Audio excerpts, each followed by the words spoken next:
flex ko lang mga tropa yung dala natin sa bag. Meron nga pala tayong sukang pinasarap ni buti pa si Tonton.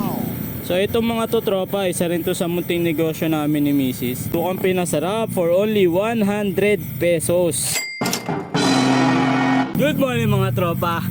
Day 52 na ng ating content na kung saan kailangan natin mabawi yung ginastos natin doon sa binili natin fat bike worth 14,000 pesos. Alam nyo ba mga tropa, as of today, nakatipid na tayo ng 4,680 pesos at meron na lang tayong 103 days para matapos yung content natin. So naisipan ko ngayon na mag-video kasi tuwing umaga umuulan, so wala tayong video na nagbabike. So ngayong araw, pasok na tayo ng trabaho. Schedule natin third shift, 10 PM hanggang 6 AM. Tara, samahan nyo ako. Pasok na tayo. Yon, flex ko lang mga tropa yung dala natin sa bag. Meron nga pala tayong sukang pinasarap ni buti pa si Tonton.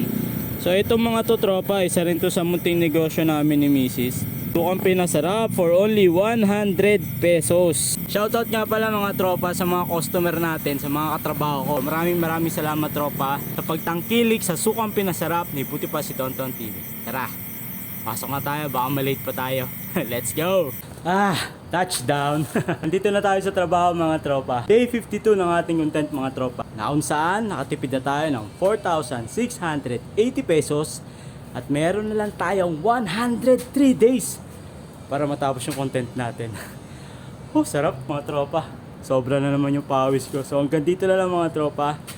Bukas, as usual, bike pa rin tayo. Hanggang sa susunod mga tropa, buti pa si Tonton. Peace. Bye-bye. Ride safe always.